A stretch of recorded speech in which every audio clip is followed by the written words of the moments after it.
Alright, it's the unboxing of a brand new Sony XAV612BT.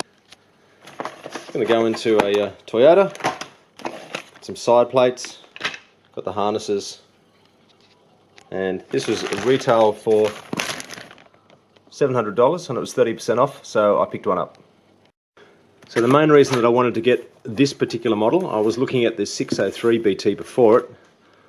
Okay, connecting plugs, HDMI cable, loom, another HDMI cable, remote mic, remote control, manuals, some screws, bits and bobs.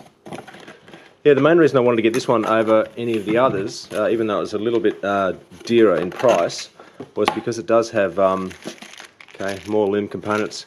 It does have, that must be a jacket for the front detachable screen. It's got MirrorLink, and I'm an iPhone user, shamelessly, so that is why, and that is the deck. Now the big selling point for me was that this one, amongst all the models I've reviewed, and believe me I've reviewed a lot, accepts 3 different cameras. So that's for dedicated reversing camera, that's basically camera 1, camera 2. You can also use them for gaming consoles, but I intend to use those for additional cameras. Okay, just got a bit of a power source here, just going to connect that up. Bit of a hum and a whir, come on. Start demo, why not?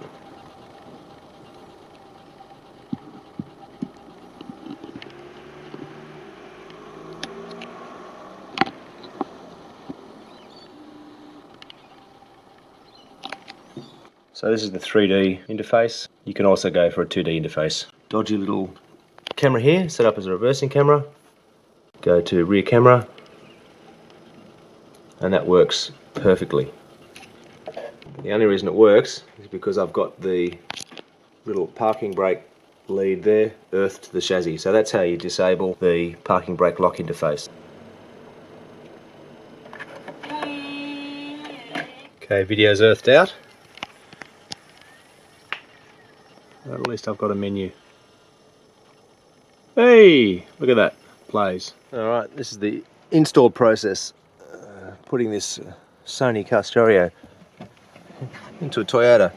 As you can see, very clear, very clean. No mess, no fuss. Just plug and play.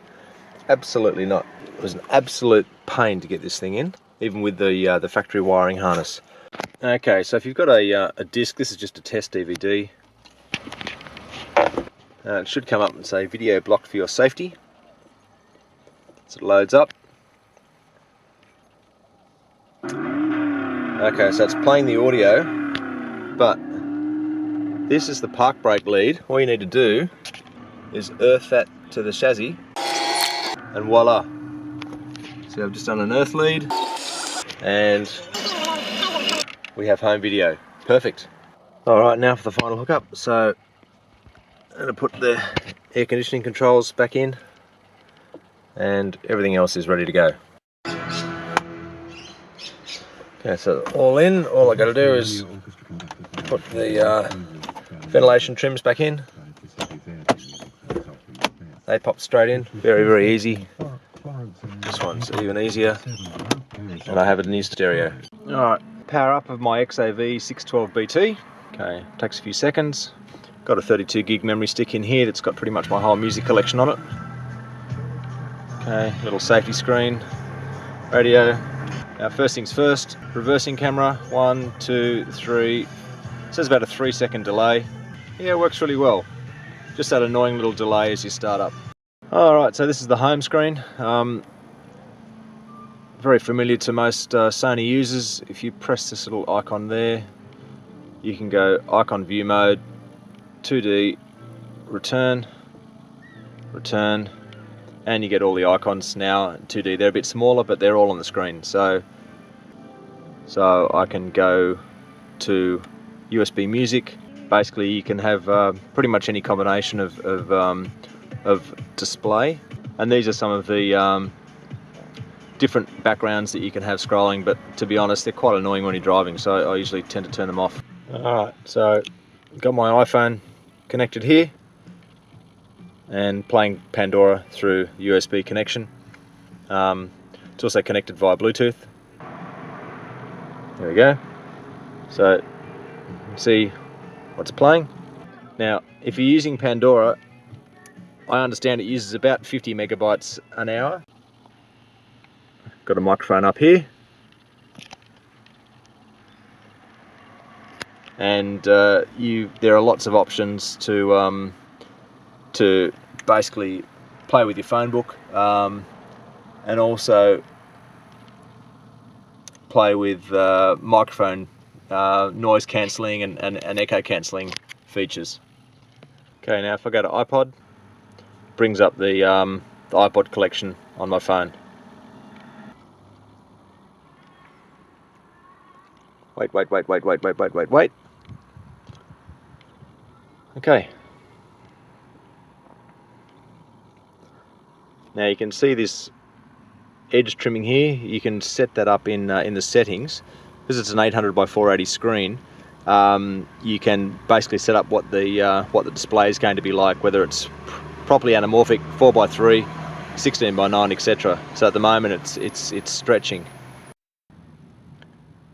The other thing I like about this model, but it's been around in Sony's for a while, is that you've got front USB.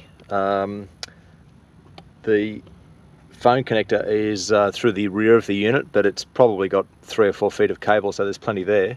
But also the fact that it'll accept another 2 audio-video inputs. This one's not connected to anything, but you've got auxiliary 1 and auxiliary 2, as well as the there we go, wait for it, the reversing camera, which I showed you before. Press that and you just flick through the sources, or go to home.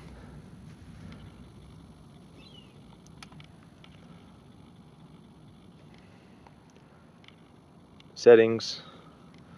Okay, now zone by zone, so this unit will allow you to have a separate source playing in the front or playing in the back. So the adults could be listening to classical in the front and the kids could be listening to an audio book in the back. You can only do it via the supplied remote control, and I haven't tried it yet.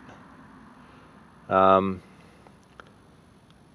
yeah, all of the you can change the key illumination. You can manage the camera inputs, as in you can flip it upside down. Now again, I've updated the firmware, version 1.1. It was pretty easy to update. It's a 200 meg download from the Sony website, and it's meant to have improved the icons and the readability and the text size, but to be honest, it doesn't seem to have done anything. Now, if you do want to use this connected to your iPhone, you can. I had real problems getting this to work and spent a lot of time talking to Sony, and what it worked out was that the cable that I'd bought, which is the digital AV to 30-pin adapter, if you have an iPhone 5, that'll be called a lightning adapter.